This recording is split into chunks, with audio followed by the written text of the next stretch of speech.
both front and rear. I mean, incredible. Incredible. It must be very frustrating for Gluzel, because he'll be pushing.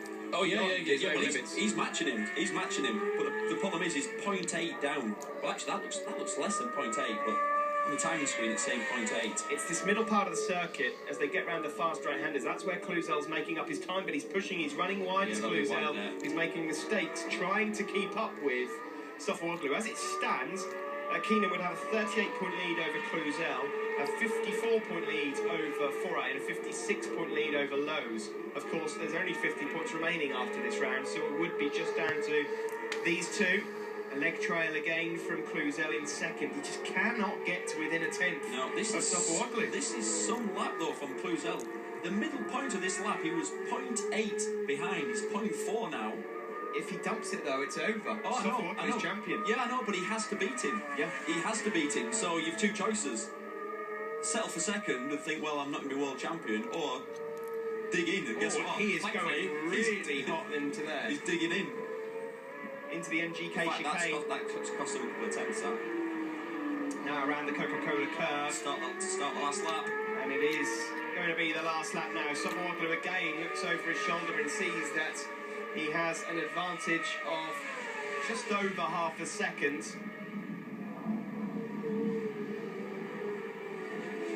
Break into turn one, and he gets that dead right. That was the perfect line into turn one.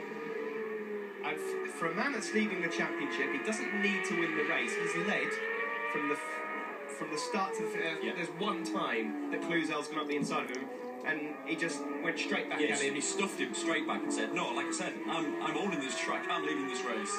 At the moment, Fabien Foray is in line for third place on the podium and would move up to third ahead of Sam Lowe's in the standings. Sam Lowe's went across the line last time just behind, well, he's still not got across the line.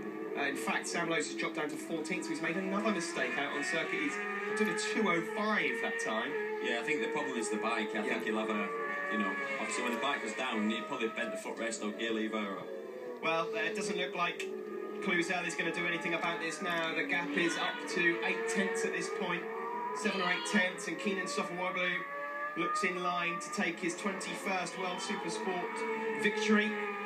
And what looks to be one step closer. He has one hand on that World Supersport trophy. And still, Jules Gluzel is pushing the front end of that PTR Honda. They make their way around Bit Curve and now around the fast right-hander at Advan Bogen.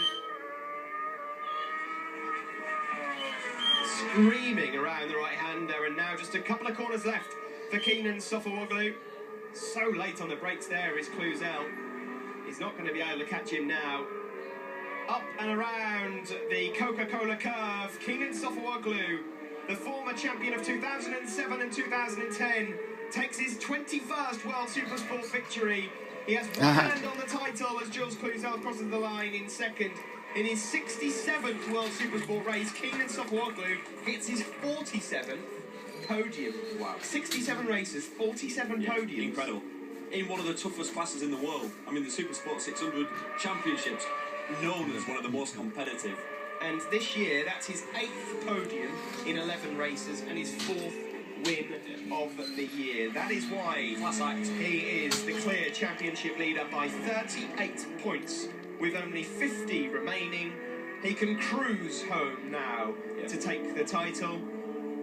Very, very impressive. A wonderful win for the Turkish rider. Those of you that just joined us, Sam Lowe's does cross the line, but unfortunately will only take 2 points in 14th. Fabien Foray did cross the line to take third ahead of Brock Parks and Vladimir Leonov.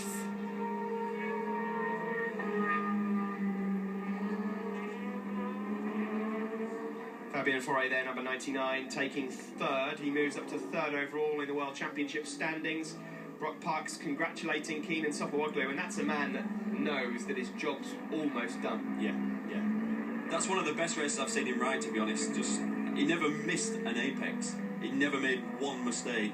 He got the whole shot and just rode, faultlessly, with immense pressure all through the race. Yeah, class act. And to finish off, quite a nice wheelie over the line. I mean, there's no doubting his talent. He is a fantastic rider at World Supersport level. Why can't he do it in Superbikes? Why can't he do it in Moto 2? I mean, his record speaks for itself in World Supersport, but something goes wrong when he jumps aboard another bike. Yeah, I don't know. I really don't know. I mean, sometimes a certain class, a certain formula works for somebody, and I mean, this class certainly works for him. I mean, in Moto 2, for example, could it be something, you know, as simple as the stiffer chassis just doesn't work for him? Yeah, it really could be, but I mean, he didn't do too bad, and I remember when he did his first race in Moto 2, he was leading the race by miles in Portugal, and then something happened, and I think he crashed in the end. But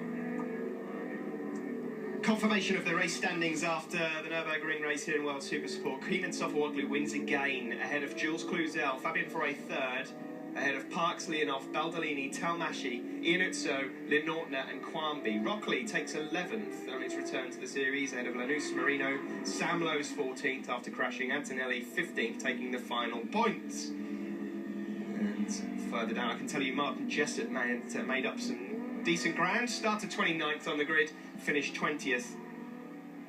But it's a fabulous win here for the championship leader Kenan sofuoglu.